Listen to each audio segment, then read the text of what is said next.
ಆತ್ಮೀಯ ಬಂಧುಗಳೇ, ಶ್ರೀಮದ್ ಭಗವದ್ಗೀತೆ ತತ್ವ ವಿವೇಚನೆ ಟೀಕಾ ಅಧ್ಯಾಯ 6 ಆತ್ಮ ಸಂಯಮ ಯೋಗ. ಇದರಿಂದ ಇವತ್ತು 2ನೇ ಶ್ಲೋಕವನ್ನು ತಿಳ್ಕೊಳ್ಳೋಣ. ಶ್ಲೋಕ 2. ಯಂ ಸನ್ಯಾಸಮಿತಿ ಪ್ರಾಹುಹು ಯೋಗಂ ತಂ ವಿಧಿ ಪಾಂಡವ ನ ಹ್ಯಸನ್ಯಸ್ತ ಸಂಕಲ್ಪಃ ಯೋಗಿ ಭವತಿ ಕಶ್ಚನ. ಅನುವಾದ: ಹೇ ಅರ್ಜುನ, ಯಾವುದನ್ನು ಸನ್ಯಾಸವೆಂಬುದಾಗಿ ಹೇಳುತ್ತಾರೋ ಅದನ್ನೇ ನೀನು ಯೋಗವೆಂದು ತಿಳಿ.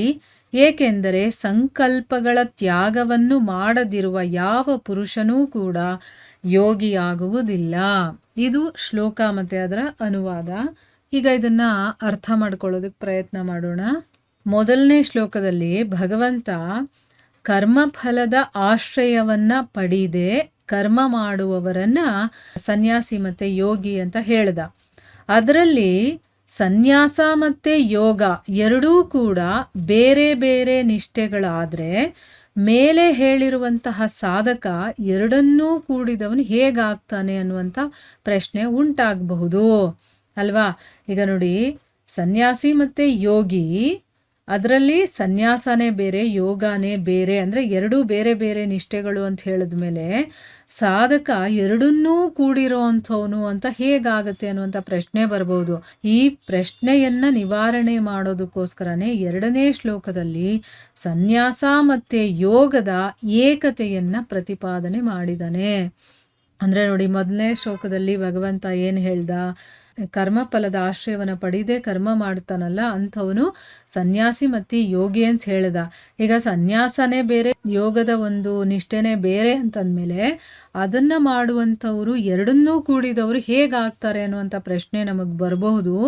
ಅದಕ್ಕೋಸ್ಕರ ಇಲ್ಲಿ ಅದು ಹೇಗೆ ಎರಡು ಒಂದು ಅನ್ನುವಂಥ ಒಂದು ಪ್ರಶ್ನೆಗೆ ಉತ್ತರವನ್ನು ಇಲ್ಲಿ ಭಗವಂತ ಕೊಡ್ತಾನೆ.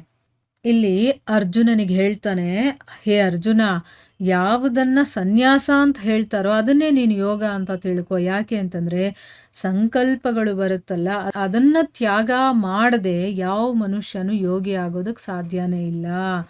ಇಲ್ಲಿ ಸನ್ಯಾಸ ಅಂದಿದ ತಕ್ಷಣ ನೀನು ಅದನ್ನೇ ಯೋಗ ಅಂತ ತಿಳ್ಕೊ ಅಂತ ಹೇಳ್ತಾ ಇದ್ದಾರೆ. ಯಾಕೆ ಅಂತಂದರೆ ಸಂಕಲ್ಪಗಳು ದೂರ ಮಾಡೋದಕ್ಕಾಗೋದೇ ಯೋಗಿಗೆ. ಅವನಲ್ಲಿ ಸಂಕಲ್ಪಗಳಿದೆ ಅಂತಂದರೆ ಅವನು ಯೋಗಿ ಅಂತ ಅನ್ನಿಸ್ಕೊಳ್ಳೋದಿಲ್ಲ ಆಯಿತಾ. ಸಂಕಲ್ಪಗಳು ಹೋಗಿರೋವನೇ ಯೋಗಿ ಆಗೋದಕ್ಕೆ ಸಾಧ್ಯ ಅಂತಂದ್ಬಿಟ್ಟು ಇಲ್ಲಿ ಹೇಳ್ತಾ ಇದ್ದಾರೆ. ಪ್ರಶ್ನೆ ಏನು ಅಂತಂದರೆ, ಸನ್ಯಾಸ ಅಂತ ಹೇಳೋದನ್ನೇ ನೀನು ಯೋಗ ಅಂತ ತಿಳ್ಕೊ ಅಂತ ಹೇಳ್ತಾ ಇದ್ದಾರಲ್ಲ, ಇದಕ್ಕೆ ಅರ್ಥ ಏನು ಅಂತ ಪ್ರಶ್ನೆ ಕೇಳ್ತಾ ಇದ್ದಾರೆ. ಉತ್ತರ ಏನು ಅಂತಂದರೆ, ಶರೀರ, ಇಂದ್ರಿಯಗಳು ಮತ್ತು ಮನಸ್ಸಿನಿಂದ ಆಗುವಂಥ ಎಲ್ಲ ಕ್ರಿಯೆಗಳಲ್ಲಿ ಕರ್ತೃತ್ವದ ಭಾವ, ನಾನು ಮಾಡ್ತಾ ಇದ್ದೀನಿ ಅನ್ನುವಂಥ ಭಾವವನ್ನು ಬಿಟ್ಟು ಕೇವಲ ಆ ಭಗವಂತನಲ್ಲೇ ಅಭಿನ್ನ ಭಾವದಿಂದ ಸ್ಥಿತನಾಗೋದಿದೆಯಲ್ಲ, ಅಲ್ಲಿ ನಾನು ನಂದು ಅನ್ನೋದು ಯಾವುದೂ ಇರೋದಿಲ್ಲ. ಎಲ್ಲವೂ ಭಗವಂತನೇ, ಭಗವಂತನಿಗಾಗಿ ಅಂತಂದ್ಬಿಟ್ಟು ಅಲ್ಲಿ ಅಭಿನ್ನ ಭಾವದಿಂದ ಸ್ಥಿತನಾಗ್ತಾನಲ್ಲ, ಇಲ್ಲಿ ಸನ್ಯಾಸ ಅನ್ನುವಂಥ ಶಬ್ದಕ್ಕೆ ಅದು ಅರ್ಥ. ಅಂದರೆ ನಾವು ಮನಸ್ಸಿನಿಂದ ಏನಾದರೂ ಕೆಲಸ ಮಾಡಿರಲಿ, ಇಂದ್ರಿಯಗಳಿಂದನಾದರೂ ಮಾಡಿರಲಿ, ಶರೀರದಿಂದನಾದರೂ ಮಾಡಿರಲಿ, ಆ ಎಲ್ಲ ಕ್ರಿಯೆಗಳಲ್ಲೂ ನಾನು ಮಾಡಿದೆ ನಂದು ಅನ್ನುವಂಥ ಭಾವವನ್ನು ಬಿಟ್ಟು ಭಗವಂತನಲ್ಲಿ ಅಭಿನ್ನ ಭಾವದಿಂದ ಸ್ಥಿತನಾಗೋದಿದೆಯಲ್ಲ, ಅದನ್ನು ಸನ್ಯಾಸ ಅಂತ ಹೇಳಿರುವಂಥದ್ದು. ಇದು ಸಾಂಖ್ಯಯೋಗದ ಪರಾಕಾಷ್ಠೆ.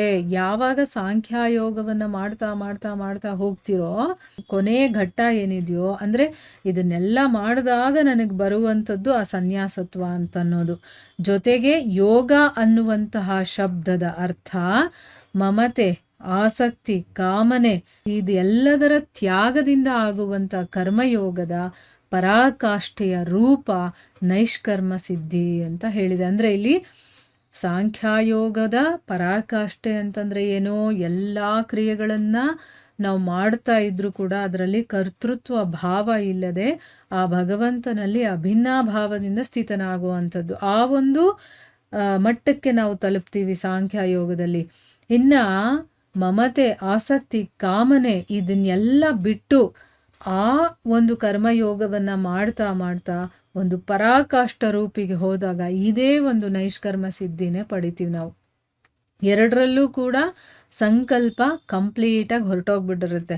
ನಾನು ಮಾಡ್ತಾ ಇದ್ದೀನಿ, ನಾನು ಹಿಂಗೆ ಮಾಡಬೇಕು, ನಾನು ಇದನ್ನು ಮಾಡಿದ್ದೀನಿ, ನನ್ನಿಂದ ಈ ಕೆಲಸ ಆಗಿದೆ, ಇದೆಲ್ಲ ಏನೇನು ಮನಸ್ಸಿನಲ್ಲಿ ಅಥವಾ ನಾವು ಏನು ಯೋಚನೆ ಮಾಡ್ತೀವೋ ಬುದ್ಧಿನಲ್ಲಿ ಎಲ್ಲ ಕಡೆನೂ ನಮ್ಮ ಸಂಕಲ್ಪಗಳೇ ಇರೋದಿಲ್ಲ, ಕಂಪ್ಲೀಟಾಗಿ ಹೊರಟೋಗ್ಬಿಟ್ಟಿರುತ್ತೆ. ಮತ್ತು ಸಾಂಖ್ಯಯೋಗಿ ಪಡ್ಕೊಂಡಿರುವಂಥ ಪರಬ್ರಹ್ಮ ಪರಮಾತ್ಮನೇ ಕರ್ಮಯೋಗಿಗೂ ಕೂಡ ಸಿಗ್ತಾನೆ. ಆ ಕರ್ಮಯೋಗಿಗೆ ಪ್ರಾಪ್ತನಾಗುವಂಥವನು ಈ ಭಗವಂತನೇ. ಈ ರೀತಿ ಎರಡರಲ್ಲೂ ಕೂಡ ಎಲ್ಲ ಸಂಕಲ್ಪಗಳ ತ್ಯಾಗ ಇದೆ ಮತ್ತು ಎರಡರ ಫಲ ಒಂದೇ ಆಗಿದೆ. ಅದಕ್ಕೋಸ್ಕರನೇ ಈ ರೀತಿ ಹೇಳಿರುವಂಥದ್ದು.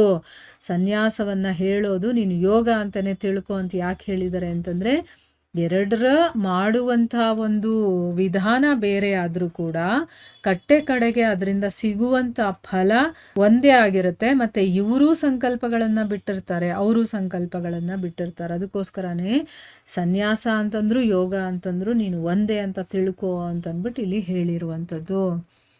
ಇದನ್ನು ಮತ್ತೆ ಮತ್ತೆ ಸ್ವಲ್ಪ ಕೂತ್ಕೊಂಡು ನಾವು ಯೋಚನೆ ಮಾಡಿದಾಗ ನಮ್ಗೆ ಅರ್ಥ ಆಗುತ್ತೆ. ಸೊ ಇಲ್ಲಿಗೆ ನಾವು ನಿಲ್ಲಿಸೋಣ. ಹರೇ ಕೃಷ್ಣ.